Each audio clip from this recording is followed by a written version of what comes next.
1962 के जो Indo China war, जिसे इंडो साइनो वार कहा जाता है, उसमें भारत ने क्या क्या गलतियां की थी। देखिए, जिस तरह से इंडिया को इंडियंस, इंडिया के रहने वाले को इंडियंस कहते हैं, आयरलैंड के रहने वाले को आयरिश कहते हैं, पाकिस्तान में वाले को आतंकवादी कहते हैं, उसी तरह चाइना में रहने वाले को साइनो कहते हैं। तो साइनो इंडिया वार 1962 में हुआ था, उसमें कई गलतियां थी। पहली कि जवाहरलाल नेहरू को लग रहा था कि चाइना युद्ध नहीं करेगा। अब चाइना फुल टू प्लान में था युद्ध करने का, ये युद्ध टाल रहे थे। और ये युद्ध की घोषणा जानते हैं कहाँ की थे? नेपाल में जाके। क्योंकि ये काठमांडू एयरपोर्ट पे उतरे तो मीडिया वालों ने पूछा कि चीनी सेना आपके यहाँ घुस गई है, आप क्या कहेंगे? तो ये कह रहे हैं काठमांडू में रह के कि मैंने आदेश दिया है कि चीनियों को खदेड़ दो। अब चाइना तो चाह ही रहा था कि आप कोई गलती करिए, और नेपाल में है। आप खुद सोचिए कि आपकी खुफिया एजेंसी क्या कर रही है कि आपके देश पर हमला होने वाला है, उस समय आप नेपाल में है। और कृष्णा मेनन उस समय लंदन में थे। हद है भाई, रक्षा मंत्री लंदन में है, प्रधानमंत्री नेपाल में।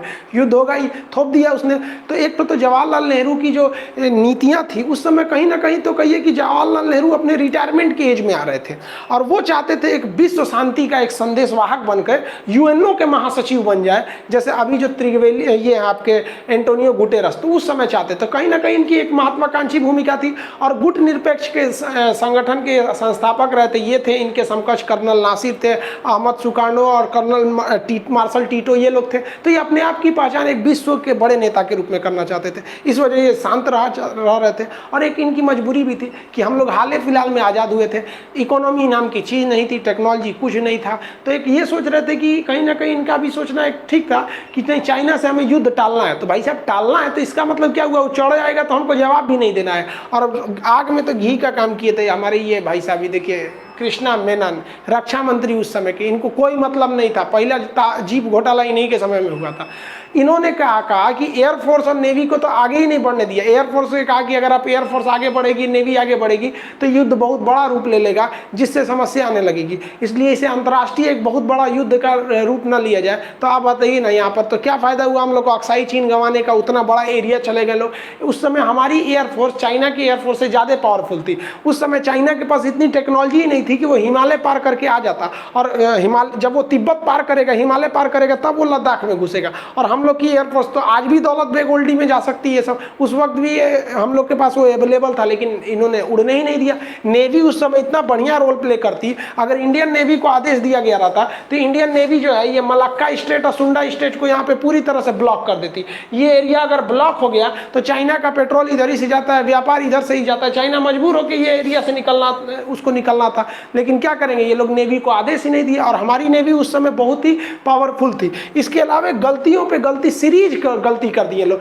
चाइना एक और लद्दाख के एरिया में हम लोग युद्ध झेल रहे थे, एक और अरुणाचल प्रदेश में झेल रहे थे। अरुणाचल प्रदेश में तो चाइना ने कब्जा कर लिया था, और बाद में उसने अंतर्राष्ट्रीय प्रेशर में आकर अरुणाचल प्रदेश का कुछ हिस्सा वापस वहां पे गए थे सर। और उसे कहता है दक्षिणी तिब्बत। तिब्बत तो खुद कब्जा किया है 1959 में, और अरुणाचल प्रदेश को कहता है दक्षिणी तिब्बत कहता है। तो यहाँ सीरीज में गलतियां की गई। देखिए, इम्यूनेशन जो थे, गोला बारूद हथियार, वो घट गए थे। अब बताइए, फौजियों के पास 200-250 गोलियां थी सर। अब 200-250 गोली फौजी क्या करेंगे सर? उस समय गोली घट गई थी, जबकि 200-250 गोली तो आदमी रैपिड फायर कर देता है। तो वो उस समय का हालात था। लेकिन अभी देखेंगे तो गोलियों की कोई कमी नहीं है। वो 1962 था। अभी भारतीय सेना को एमुनेशन की कोई कमी नहीं है। पीछे से इसकी सप्लाई लाइन में कहीं नहीं रोका गया है। अब एमुनेशन की कभी कमी आने वाली नहीं है, क्योंकि एमुनेशन की हमारे खुद के ऑर्डिनेंस फैक्ट्रीज है सब, जो पीछे सप्लाई लाइन है। 1962 वाली स्थिति तो होने नहीं देंगे। देख लीजिए, अभी गोली की कोई कमी नहीं देगी।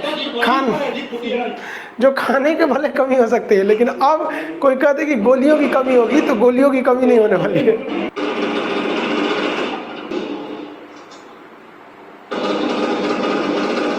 1962 में जब हमारे फौजियों के लिए गोलियां घट गई थी, तो वो बंदूक के आगे जो बैनेट लगा होता है, जिसे हम संगीन कहते हैं, ये बैनेट से लड़ाई लड़ रहे थे सब। सोचिए, वहाँ चाइनीज सब धड़ाधड़ पहुंच रहे थे सर। उनकी डिविजन्स की फौज पहुंच गई थी, और हमारी फौज को पहुंचने में काफ़ी समस्या आ रही थी। इसके अलावा जो हमारी फौज झेल रही थी, वो बैकअप सपोर्ट को, चाइना के पास आर्टिलरी का बैकअप सपोर्ट बहुत बड़ा था। उनके पास टैंक और तोप पीछे से आर्टिलरी सपोर्ट कर रही थी, और हम लोग के पास आर्टिलरी सपोर्ट के लिए कोई नहीं था। और उस समय जो अरुणाचल प्रदेश के एरिया में लेफ्टिनेंट जनरल थे, वो जवाहरलाल नेहरू के रिश्तेदार ठहरे थे। अब इनकी ये खराबी क्या थी, लेफ्टिनेंट जो जनरल थे उनको रिपोर्ट किसको करना चाहिए, जनरल को, कि क्या समस्या है, तो डायरेक्ट नेहरू को करते थे। तो एक लैक हो रहा था बीच में, जो अब नहीं देखा जाता है। हाल सोचिए 1962 का क्या था कि जब वो गए थे अरुणाचल प्रदेश स्थिति को देखने के लिए, तो वहां देखे कि सैनिक सब बर्फ में धंसे हैं। तो वो कहें कि मेरी तबीयत गड़बड़ है, हम जा रहे हैं दिल्ली इलाज करने, और आप लोग जब तक स्थिति को संभालिए। वहां हमारे ब्रिगेडियर किडनैप हो गए थे गोली खत्म होने की वजह से।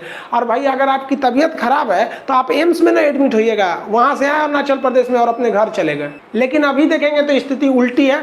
अभी पूरी हमारे वहां से थल सेना प्रमुख भी गए हैं, वायु सेना प्रमुख का भी दौरा चल रहा है, सीडीएस की पूरी जिम्मेदारी है। वहां खुद मोदी जी भी गए बॉर्डर पर साइड पे देखते हुए। वहां पर हम लोगों ने भीष्म टैंक को तैयार कर दिया है। अभी बोफोर्स को पूरा बैकअप में रख दिया गया है कि इस बार हम इस बार युद्धक प्रयास में है कि भाई तुम शुरुआत करो, अब हम नहीं छोड़ेंगे। आप इसका देखें भी, जो हम लोग का जून में जो घटना हुआ था 15 जून की मिड रात में, तो हमारे 20 जवान वीर गति को प्राप्त हुए। हम लोग ने चाइना के उस समय 40 से ज्यादा जवानों को मार दिए थे। चाइना ने भले नहीं बताया तो उसका मतलब नहीं, लेकिन अभी हमारी तैयारियां सही चल रही है।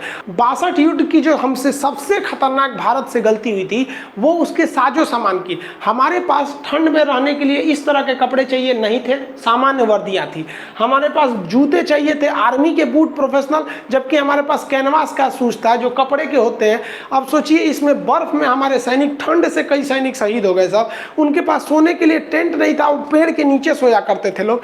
अब बताइए इन लोग के पास कपड़ा नहीं था 1962 में, और चाइना को ये बात बखूबी पता थी कि भारत की स्थिति क्या है उस वक्त, इसलिए वो चाइना ना जानबूझ के अटैक किया। अब नेहरू जो थे वो डिफेंसिव मूड में थे। उस वक्त हम लोग के सामने एक मजबूरी भी थी, हालांकि अब ऐसी स्थिति नहीं है। हमारे सेना के पास साजो सामान की अब कोई कमी नहीं है, और बर्फ में लड़ने की तो एक अच्छा सा हम लोगों ने 1984 में ऑपरेशन मेघदूत में और 99 में कारगिल में तो अच्छा खासा प्रयास कर लिया है। और अभी आर्मी के पास उस समय जो टेंट की कमी देख रही थी, अब टेंट की कोई कमी नहीं है। आप अगर एनसीसी किए होंगे या फिर आर्मी में गए होंगे तो इस तरह के टेंट आप लगाए होंगे। ये टेंट 10 से 15 मिनट में लग जाते हैं, इसके पार्ट बाई पार्ट आते हैं, खुल के लग जाते हैं सब। ये टेंट लगा सकते हैं, और ठंड के दिन में लगाने के लिए एक स्पेशल टाइप का टेंट है। ये किसी भी तरह के ठंड को अंदर आने नहीं देता है। और उस समय हमारी जो सप्लाई लाइन काट दी गई थी चाइनीज आर्टिलरी की वजह से, तो हमारे सैनिकों के पास खाना नहीं पहुंच गया था। वो बेचारे भूखे पेट कैसे लड़ सकते हैं। वो भी एक कहावत भी कहा जाता है कि सेना कितना आगे जाएगी ये उसके डिपेंड करता है पेट में कितना अनाज है। तो अभी क्या है कि हर बटालियन के पास अपनी जो पर्सनल कुक और सप्लाई लाइन है वो उसको एनफ रखा जा रहा है कि भाई अगर हम लोग के पास अगर कहीं कनेक्शन कट भी जाता है तो कम से कम खाने का कनेक्शन ना कटे। और खाने को भी हम लोग इन्वायरमेंट के हिसाब से देते हैं अब आर्मी में, कि कहाँ कैसा माहौल है उस हिसाब से खाने को बढ़िया दिया जाए। हालांकि देखेंगे तो अभी चाइनीज मीडिया ने कहा था कि भारतीय सेना को खाना नहीं मिल पाता है। अजब हाल है, भारतीय सेना को खाना नहीं मिलता है। कभी किसी पंजाबी से मिलिए वो बिना घी या लस्सी या छाछ के पीवे नहीं करेगा। सोचिए जितना तो 3 टाइम खाता है और उतना नाश्ता कर जाएगा सब। अब इसको लगता है खाना नहीं मिलेगा। हालांकि एक बार हम लोग इसका खामियाजा भुगते थे लोग। कब भुगते थे? तो सेकेंड वर्ल्ड वार में। सेकेंड वर्ल्ड वार में हमारी फौज जो थी ना वो लड़ रही थी जापान वार में, तो हम लोग तो गुलाम थे। अब ब्रिटिशर्स हमको ले गए थे, तो हमारी फौज जो थी असम रेजिमेंट जा रही थी तो जापान वार में। तो जापान ने क्या किया ना, इंडियन आर्मी की सप्लाई लाइन काट दिया। अब सप्लाई लाइन काट देने से अनाज नहीं पहुंच पा रहा था, तो उनके पास जो स्टोर में था, तो हमेशा सप्लाई लाइन को मेंटेन रखना चाहिए। तो उस युद्ध में क्या हुआ, एक बदरू राम थे, एक सिपाही थे बदरू राम, जापान वार में शहीद हो गए। तो मर गए जापान युद्ध में बदरू राम, लेकिन जो उसका रेजिमेंट की डिपार्टमेंट का काम था उसको नाम काट देना चाहिए ना कि हमारा एक जवान शहीद हो गया, तो नाम नहीं काटा। अब जब नाम नहीं काटा तो जो सप्लाई आती थी वो अनाज की हर इंसान के हिसाब से आता है कि भाई कितना अनाज चाहिए, तो उतना अनाज आता था। अब बदरू राम शहीद हो गए थे, उसका अनाज आ ही रहा था, पीछे से आ रहा था, और इसी भी जापानियों ने क्या किया, सप्लाई लाइन काट दिया। तो जो खाना था वो तो सप्लाई आ ही नहीं पाई। अब ये लोग भूखे रह गए। तो जब गोदाम देखा गया खाने का कहाँ है, तो उसमें देखा गया कि बहुत अच्छा अभी 1-2 हफ्ता का अनाज बचा हुआ है। वो अनाज किसका था? वो बदरू राम का हिस्सा था, वो बार बार वहीं बच जा रहा था, तो उससे खाना किया गया। फिर उसके बाद से युद्ध करके सप्लाई लाइन खोली गई, बाद में इंडिया आर्मी आगे बढ़ी थी। तो ये असम रेजिमेंट का गाना भी है, बदरू राम का बदन जमी के नीचे है तो हमें उसका राशन मिलता है। तो ये असम रेजिमेंट का है। तो खाना नहीं रुकना चाहिए सप्लाई लाइन को लिए। तो सप्लाई लाइन भी अभी देख रहे हैं तो हेलीकॉप्टर से इंडियन नेवी एयरफोर्स सब वहां पहुंची है सप्लाई लाइन के लिए। आप सोचिए 1962 में हम लोग की स्थिति कितनी खराब थी। हम लोगों ने जानबूझ के अरुणाचल प्रदेश में और लद्दाख के एरिया में सड़कें नहीं बनाई थी, इस तरह की सड़कें नहीं। अब आप कहेंगे कि क्या पैसे नहीं थे या टेक्नोलॉजी नहीं थी? गलत बात है। उस समय हमारी सोच ये थी सोचिए कि अगर हम सड़क बना लेंगे ना तो चाइना युद्ध करेगा तो उसको आने में आसानी होगी, उससे अच्छा सड़कें मत बना, चाइना घुस नहीं पाएगा। हद है भैया यहाँ पर, उस समय की स्थिति सोचिए। और अभी चाइना से जो मेन विवाद शुरू हुआ है ना, वो सब कुछ लेके इस सड़क को लेकर हुआ है। जब से गवर्नमेंट जो है BRO को पावर दिया हुआ है, बॉर्डर रोड ऑर्गेनाइजेशन, ये एकदम चीन के बॉर्डर एरिया तक अपनी सड़क को बनाते जा रहा है। मेन कलेश तो इस सड़क को ही लेके हुआ था। अब जब विवाद हो गया सड़कें को लेकर तो सड़क रुकेगी क्यों? अब तो पूरे इंडिया में सड़क को, बॉर्डर रोड ऑर्गेनाइजेशन को हर जगह सड़क बनाना है। और ये जो नेपाल ने जो बोला था काला पानी के लिए, वो भी तो विवाद सड़क को ही लेके हुआ था। यहाँ नया सड़क की उद्घाटन में पहुंच गए थे राजनाथ सिंह, जिस वजह से वो नया विवाद खड़ा कर दिया था। तो उस समय की ये भी गलती थी। अब ऐसी समस्या नहीं है। अब आप खुद देखिए ना कि जो गलवान के एरिया में जहां विवाद हुआ है,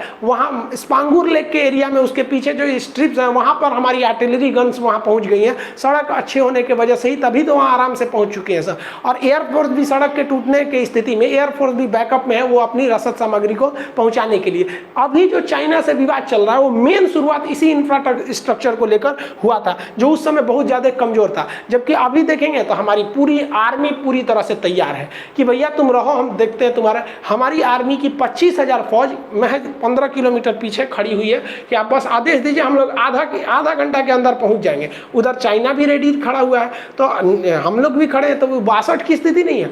हमारे जो सेना अध्यक्ष है उन्होंने भी कहा है कि इस बार चाइना को हमारी सेना के साथ साथ एक मनोवैज्ञानिक भी युद्ध लड़ना पड़ेगा। हर भारतीय का खून खौला हुआ है कि 1962 का ससुरा हम लोग बदला लेके रहेंगे। और हमारी इसके आर्मी के साथ पैरेलल में खड़ी है हमारी नेवी। नेवी तो एकदम मूड बनाई हुई है। नेवी ने अपने विमानों को दक्षिणी चीन सागर में भेज भी दिया। चाइना ने इसमें कड़ी आपत्ति जताई थी, उसके बावजूद भेज दिया है कि अभी भाई अगर युद्ध हो गया तो हमें जाना नहीं पड़ेगा, पहले ही वहाँ हम लोग पहुँचे रहेंगे। और चाइना जो था वो हिंद महासागर में अपनी पनडुब्बियां भेजा था। चाइना भी बहुत होशियार है, वो हिंद महासागर में सोचा कि पनडुब्बियां भेज देंगे तो भारत डर जाएगा, तो कहा कि कोई बात नहीं भाई, आप यहाँ भेजिए। चाइना की जो पनडुब्बियां थी यहाँ पे मलेशिया, यहाँ पे मालदीव के पास या फिर पाकिस्तान या हिंद महासागर में, तो हमारा जो नेवी का विमान है P-8I पोसाइडन जो है, ये पनडुब्बी हंटर इसे बोलते हैं, सबमरीन हंटर, इसने डिटेक्ट कर लिया। अब चाइना परेशान है, यार हम पनडुब्बी इसीलिए यूज करते हैं कि कोई उसको देखेगा नहीं, ये पानी के अंदर घुस जाती है। फायदा क्या, जब हमारे विमानों ने उन्हें ट्रैक कर लिया, तो ये भी एक अच्छी खबर है हमारे लिए। और P-8I से समझौता हो ही गया है। और एयरफोर्स तो भाई अपने राफाल को पहुंचा दिया है, एंटी एयरफील्ड वहां गन लगा के रख दिए गए हैं। इस बार हर तरह से धोना है। और नेवी की रोल इस बार महत्वपूर्ण होनी चाहिए, क्योंकि नीचे से चाइना का जो ऑयल शिपिंग लाइन है, मर्चेंट लाइन है, उसको काटना बहुत ज़्यादा जरूरी है। क्योंकि उसकी अर्थव्यवस्था को अगर हम लोग नहीं धोएंगे ना, तो फिर वो आगे बढ़ते जाएगा। उसकी इकोनॉमी बहुत तगड़ी हो गई है चाइना की। देखिए, इस बार के युद्ध अगर होता है तो चाइना को भारत के राष्ट्रवाद का भी सामना करना पड़ेगा। खुद इससे परेशान है चाइना की जो ग्लोबल मीडिया, उसकी ग्लोबल टाइम्स, वो खुद कह रही कि भारत जो है अभी राष्ट्रवाद के आड़ में आके ऐसी हरकतें कर रहा है। तो भाई राष्ट्रवाद कोई गलत चीज थोड़ी है, हमेशा आपकी दादागिरी तो नहीं चलेगी। और इस बार मोदी जी के भी गवर्नमेंट से दो पॉलिसी सही है कि एक तो इनका है कि भैया हम पीछे नहीं हटने वाले हैं जो भी होगा, और दूसरा सबसे बड़ा प्लस पॉइंट ये है कि इनकी मेजोरिटी की सरकार है। मतलब सरकार गिरने का कोई झमेला नहीं है, मेजोरिटी का डिसीजन भी ले सकते हैं। वैसे भी दूसरे का सुनते कहाँ है, जो भी डिसीजन लेना रहता है अपने लेना रहता है इनको। आके बोल देंगे कल नोट बंद हो जाएगा, कल को आके क्या बोलेंगे कोई नहीं पता है। तो चाइना को भी इस बात पता है कि अब की जो सरकार है वो डिफेंसिव नहीं है, खास करके बॉर्डर इश्यूज को लेकर। लेकिन हमेशा कहीं ना कुछ गलती भी हो जाती है। चाइना के सामने ये लग रहा है कि उसकी इकोनॉमी बड़ी है और भारत की इकोनॉमी छोटी है। तो चाइना को नहीं भूलना चाहिए कि हम वही हिंदुस्तानी हैं लोग जिन्होंने धूल चटाए थे लोग तुमको घुस के 15 जून को रात को मत भूलना। और चाइना परेशान इस कदर है भारत से कि वो सिख रेजिमेंट के फौजियों की गिनती करा रहा है कि वहाँ कितने पंजाबी सिख रेजिमेंट वाले हैं सब। चाइना के सब नाटू नाटू होता है, सब कराटा वराटा भाजता है सब। हमारे यहाँ वाई गुरु की जय, सत श्री अकाल।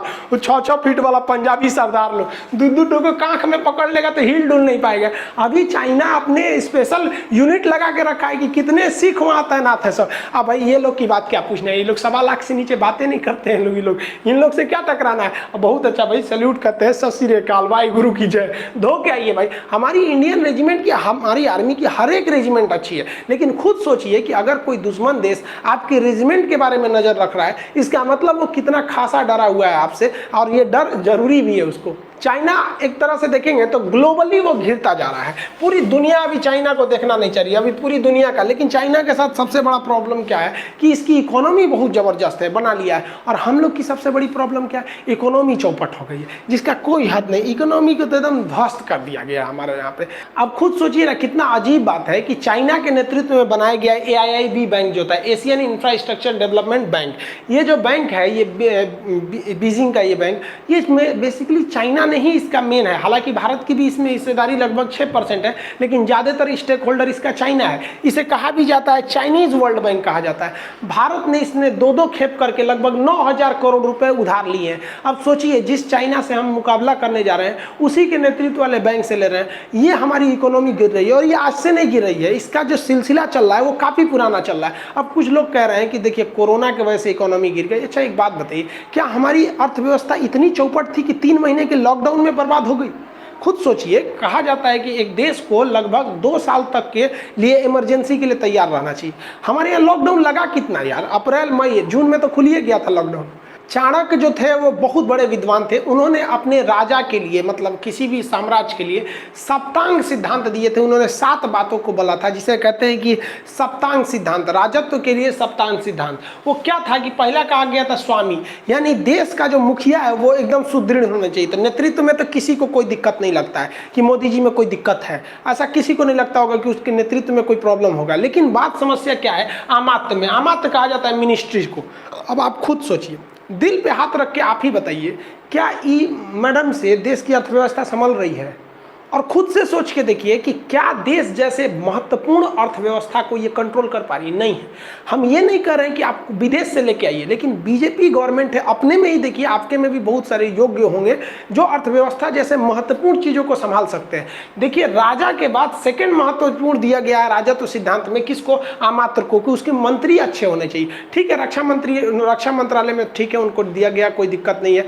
विदेश मंत्रालय जयशंकर देख लेते, वो भी सही नहीं, बट इनसे नहीं संभाल पाता है अर्थव्यवस्था। नहीं तो फिर वही कहेंगे लोग, जब एकदम चौपट हो जाएगा तो कह देंगे यहाँ के कुछ नहीं, 2 मिनट का press conference, this is an act of God. 2 minute में घुसिया जाती है, इनसे कोई सवाल पूछ देता है तो। जनपद होता है, जनपद मतलब क्या होता है? कंट्री। कंट्री के लिए हमारा मार्केट होना चाहिए। हमारा मार्केट पूरी दुनिया में अभी सबसे इमर्जिंग मार्केट है हमारी मार्केट में, तो इसमें हमारे यहाँ कोई कमी नहीं है। अब दुर्ग, दुर्ग मतलब होता है इंफ्रास्ट्रक्चर। इंफ्रास्ट्रक्चर को ही लेकर तो सारा बवाल खड़ा हो गया। हम लोग अपना इंफ्रास्ट्रक्चर डेवलप कर रहे थे, गलवान तक में बना रहे थे, दौलत बेग ओल्डी में एयरपोर्ट बना लिए थे, सारा बवाल तो इंफ्रास्ट्रक्चर को लेके हो गया हमारे यहाँ। उसके बाद होता है कोष। कोष क्या होता है? ट्रेजरी, यानी इकोनॉमी, जो मैडम के साथ से संभल नहीं रहा है यहाँ से इकोनॉमी में। हम तो कहते हैं मोदी जी जो अपना वित्त मंत्रालय अपने कंट्रोल में रखिए। जिस तरह से इसरो किसके कंट्रोल में? प्रधानमंत्री के कंट्रोल में। परमाणु विभाग किसके कंट्रोल में? प्रधान पीएमओ के कंट्रोल में रहता है। उसी तरह इसको भी कंट्रोल में ले लेना चाहिए। दे दिए लोग इनको यहाँ पर। उसके बाद देखिए क्या होता है? दंड। दंड मतलब क्या चीज़ है भाई साहब? दंड देता है आर्मी। आर्मी या फिर जो एडमिनिस्ट्रेटिव बॉडी है वो अच्छे रहना चाहिए। तो इसमें तो किसी को डाउट ही नहीं है भाई साहब कि आर्मी हमारी कुछ मतलब कहीं से भी कमजोर है, तो आर्मी से कोई दिक्कत नहीं है। लास्ट आ जाता है आपका मित्र। इसके क्या होता है कि हमको कहाँ से आपको मोटिवेशन, कंसल्टेंसी या कहाँ से मिल रहा है। जैसे अभी हमको इजराइल भी सपोर्ट कर रहा है, अमेरिका भी सपोर्ट कर रहा है। तो ये सब एक राजा के सप्तांग सिद्धांत होते हैं जो भारत से ही आया है। लेकिन अभी अगर देखेंगे तो इकोनॉमी अच्छे दौर से नहीं गुजर रहा है, जो बहुत गलत बात है। क्योंकि अगर इकोनॉमी टूटती रही तो चाइना इसका फायदा उठा लेगा, और वो जान रहा है कि भाई अगर इकोनॉमी टूट गया, वहाँ चाइना की इकोनॉमी देखिए, इकोनॉमी में तो हम दोनों का कोई कंपेरिजन नहीं है, बहुत आगे निकल चुका है। तो हम लोग को अभी मेन ध्यान रखना चाहिए इकोनॉमी और बॉर्डर इशू दोनों को साथ साथ। बॉर्डर हमारी सेना बेहतरीन ढंग से संभाल लेगी, इसमें कोई डाउट नहीं है। लेकिन बस जल्दी से कोरोना को अच्छे तरह से एक बार निपट ले आदमी को, इकोनॉमी को सुधार ले, फिर चाइना से कोई दिक्कत नहीं है। आप कहेंगे तो हम 1962 के युद्ध के क्या क्या कारण थे और क्या कौन कौन सी जो वहाँ पर जो गलतियाँ की गई थी उसको बता देंगे। इसमें तो हम मेनली ओवरव्यू आपको बता दिए कि क्या क्या था, फिर वहाँ पर आपको समझा देंगे कृष्णा मेनन की क्या गलती थी और क्यों चाइना ने हमला किया था। जैसे अभी एक कारण है ना इंफ्रास्ट्रक्चर को लेके, उस समय क्या कारण बना था, उस सबको समझा देंगे। मिलेंगे नेक्स्ट क्लास।